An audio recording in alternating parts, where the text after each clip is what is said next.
हाँ भाई, एग्जाम्स खत्म हो गई। जब तक एग्जाम चल रही थी तब तक हमको इस बात का प्रेशर था कि एग्जाम कैसी जाएगी कैसी जाएगी कैसी जाएगी। अब जब एग्जाम खत्म हो गई उसके बाद में यूट्यूब पे, इधर उधर सोशल मीडिया पे, इंस्टाग्राम पे, सब जगह भतेरा कचरा देखने को मिल रहा है कि रिजल्ट आ गया, ये हो गया, वो हो गया। एक बात आपको क्लियर बता देता हूं मैं, दुनिया में सीबीएसई कोई कितना भी आपको कुछ भी बोल ले, सीबीएसई कभी भी किसी यूट्यूबर को तो फोन लगा के बोलेगा नहीं ना कि अरे प्रणय सर सुनो, हम ना आपको एक एक्सक्लूसिव इंफॉर्मेशन दे रहे हैं। भाई कुछ नहीं होता ऐसा। और सीबीएसई वो जो होता है ना, सीबीएसई अपडेट, कुछ सीबीएसई अपडेट नहीं होता।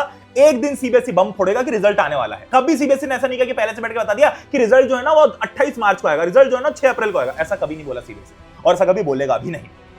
आपका रिजल्ट कब आएगा ये आपको भी पता नहीं है, बट हां एक चीज की गारंटी है, एक चीज की थोड़ी गारंटी तो नहीं बोलूंगा, बट प्रैक्टिकली एक चीज आप अगर ध्यान में रखो तो इस साल 2 बोर्ड एग्जाम होने वाली है। तो दूसरी बोर्ड एग्जाम को केटर करने से पहले सीबीएसई को अपना रिजल्ट तो देना पड़ेगा, ताकि बच्चे डिसाइड करेंगे करना क्या है।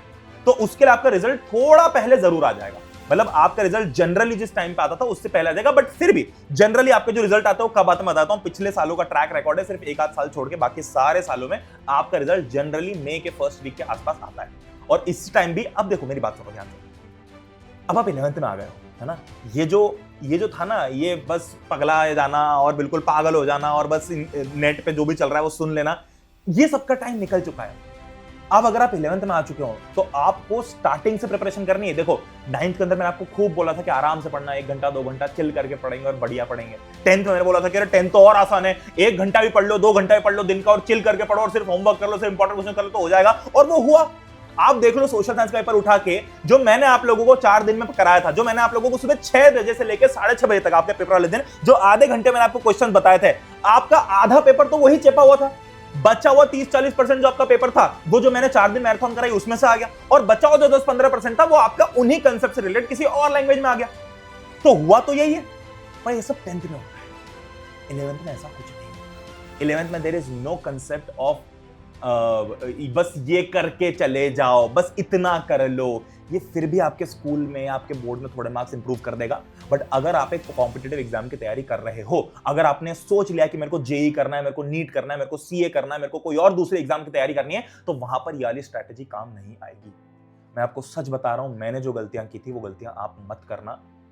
बहुत डिप्रेसिंग होता है, भयंकर डिप्रेसिंग होता है। और स्पेशली उनके लिए जो बच्चे सीरियस हैं, जिन बच्चों को पढ़ना है, जिनको नहीं पढ़ना, जिनको देखो, मैं उन लोगों को भी ऑफेंड नहीं कर रहा कि भाई जिनको नहीं पढ़ना, भाई चले, कोई दिक्कत नहीं है, वेल एंड गुड। अगर आपको ऐसा है कि मेरा गोल भैया सिर्फ 11th की स्कूल एग्जाम, 12th की बोर्ड, दैट्स इट, उसके अलावा मेरे को आगे का भी मैंने कुछ सोचा नहीं है और मेरे को सोचना भी नहीं, मैं अभी अपनी लाइफ को वैसे ही लीड करना चाहता हूं और मेरे अलग प्लान है, तो वेल एंड गुड, बिल्कुल टेंशन लेने की जरूरत नहीं है।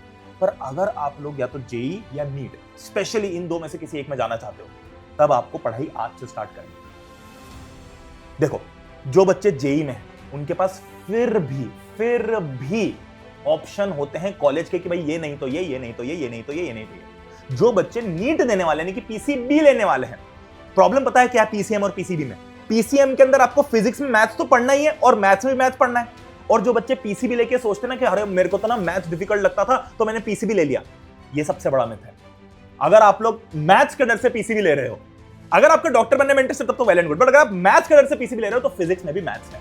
ये मैं आपको पहले क्लियर कर देता हूं, आपका फिजिक्स नॉर्मल फिजिक्स नहीं है, भतेरे न्यूमेरिकल्स और मैथ्स से गंदा मैथ्स फिजिक्स में 11th और 12th के अंदर। तो स्टार्टिंग प्रिपरेशन बिल्कुल शुरुआत से चालू रखनी, ये नहीं करना भैया बाद में देखेंगे, ये नहीं होगा 11th के अंदर। और अगर आप लोग नीट देने के लिए सीरियस हो, है ना, तो मैं आप लोगों को एक चीज बहुत क्लियरली बताता हूं, हमने भी थोड़े टाइम पहले एम 720 बैच लॉन्च किया। हाँ, ये कोई 2, 3, 4, 5 हजार की बैच नहीं है, मैं कोई इमोशनल मैनिपुलेट नहीं कर रहा, मैं आपको कोई हवाबाजी में नहीं लेके चल रहा। मैं आपको यूट्यूब पे जो सेम क्लास चलती है उसी क्लास को ऐप में चला दिया, एक क्लास में 10,000 बच्चा है, 20,000 बच्चा है, 50,000 बच्चा है, वो वाला काम नहीं कर रहा हूं मैं। ये बैच महंगी है क्योंकि इसका महंगी होने का रीजन है।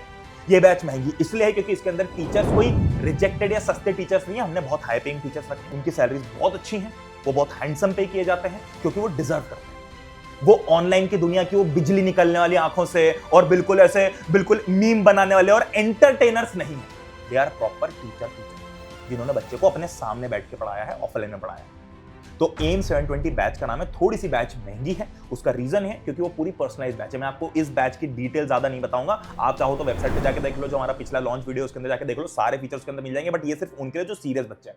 मेरे को 3, 4, 5 हजार, 6 हजार इस टाइप की या 2,000 इस टाइप की बैच रख के भीड़ इकट्ठी करनी नहीं, क्योंकि मेरे को पता है कि मैं आप लोगों के फ्यूचर के साथ खिलवाड़ नहीं करूंगा। अगर कोई बच्चा ऐसी भीड़ वाली बैच से पढ़ के रिजल्ट निकालता है तो वो YouTube से भी निकाल सकता है। YouTube पे सिर्फ डिस्ट्रैक्शन ही होता है और कुछ भी YouTube पे कमी नहीं है। टेलीग्राम पे नोट सब जगह मिल जाते हैं, डीपीपी सब जगह मिल जाती है, होमवर्क हर टीचर देता है, वो तो हमारे टीचर भी करेंगे। पर हमारी क्लासेस जूम टाइप के सेशन होगी। हमारी बैच के अंदर हर एक बच्चे को अपना एक मेंटोर मिलेगा, जिससे आप अपना एक सेशन शेड्यूल करोगे और वो आपके लिए रिस्पॉन्सिबल होगा। वो आपके गूगल शीट बना के रखेगा कि भैया क्या नाम है तेरा नाम जयंत है, ठीक है, जयंत की ये जो शीट है इसमें जयंत के प्लान्स की 3 तारीख को हमने एक सेशन किया, उसके अंदर जयंत की क्या प्रॉब्लम्स थी कि भैया मेरे को फिजिक्स में ये दिक्कत है, ये दिक्कत है, ये दिक्कत है, तो हमने उसको क्या सॉल्यूशन दिया कि अच्छा फिजिक्स का जो आपका कैलेंडर होगा, आपका खुद का एक पर्सनल कैलेंडर होगा बैच के अंदर, this is going to be completely personalised batch. और भैया इतनी हाई टेक बैच आपने कैसे बना दी? क्योंकि हमने इसके लिए एक यूएस कंपनी के साथ में टाई अप किया है। सारा नॉलेज, सारा कंटेंट, सब कुछ हमारे टीचर्स का और हमारा है, और जो टेक्नोलॉजी हमने यूज की वो एक यूएस बेस्ड कंपनी की टेक्नोलॉजी यूज की, ताकि हम इतनी हाईली पर्सनलाइज्ड बैच आप तक पहुंचा पाए। और जिन बच्चों को ये डाउट था कि भैया हम इसको पेमेंट कैसे करना चाहे, हमको अब हमने सारे बैंक के साथ में टाई अप करके नो कॉस्ट ईएमआई का ऑप्शन वहां पर दे दिया है। हमने बैंक के साथ भी टाई अप कर लिया आपके लिए, ताकि आप ईएमआई अच्छे से ईएमआई के थ्रू पे कर सकते हो। अगर आपके पास में क्रेडिट कार्ड नहीं है तो हम खुद आपकी फाइनेंसिंग कर देंगे। हमने खुद ने मंथली इंस्टॉलमेंट्स का वहां पर ऑप्शन चालू कर दिया, क्योंकि ये प्रॉपर सिस्टम होने वाला है। ऐसा नहीं कि भैया बैच के अंदर आप फोन लगा के परेशान कर सकते हो हमारे लोगों को, इसलिए बैच महंगी है, क्योंकि लोग बहुत है।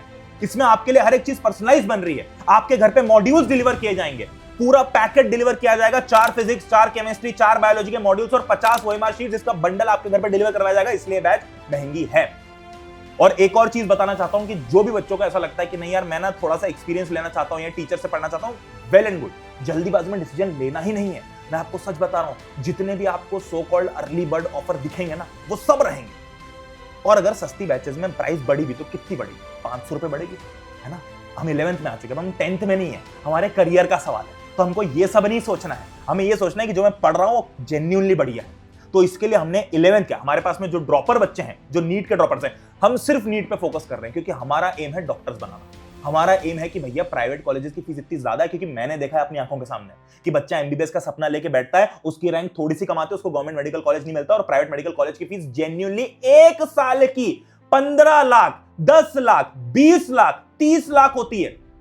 मैंने देखा है मेरे सामने लोगों को 2 करोड़ में अपना नीट पूरा करते हुए, मेडिकल कॉलेज देते हुए 5 साल की मेडिकल कॉलेज की फीस उनकी 2 करोड़, 1.5 करोड़, 1 करोड़ होती है। आप इमेजिन कर सकते हो, एक आम इंसान की साल भर की आमदनी 10-12 लाख होती है। एक handsome income, a very good income is between 10 to 12 lakhs, और वो आपकी पूरी इनकम एक प्राइवेट कॉलेज में चली है। क्या कैन यू बिलीव इट? और रियलिटी फेस करना चालू कर दो 11th में बकैते नहीं करना, 11th में रियलिटी फेस करना है कि भैया मेरी फैमिली की कंडीशन क्या है, वो अपने सामने रखो, फिर देखो।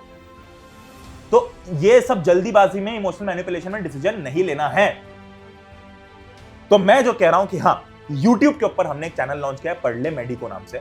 डिस्क्रिप्शन में लिंक दे रहा हूं, जाओ उस चैनल को। सिर्फ नीट के बच्चे जाना, मेरे को उस पर सब्सक्राइबर की कोई रेस नहीं करनी है, मेरे को उस पर सब्सक्राइबर बढ़ा क्या कोई फेक घुसा के कुछ नहीं करना है। जो बच्चे नीट देना चाहते हैं, जो बच्चे नीट के लिए पढ़ना चाहते हैं, वो लोग जाओ, डिस्क्रिप्शन में लिंक है, पढ़ ले मेडिको नाम का चैनल है। आपके 11th का जो नीट का सिलेबस है वो हम वहां पे भी पढ़ाएंगे। तो जो आप सस्ती बैच में 3-4 हजार 5 हजार की बैच में लेके पढ़ना चाह रहे थे, वो तो आपको वैसे भी हम दे रहे हैं। पर जो सीरियस बच्चा है उनको आके बैच ज्वाइन करें। मेरी बात समझ में आ रही है? क्या करना है?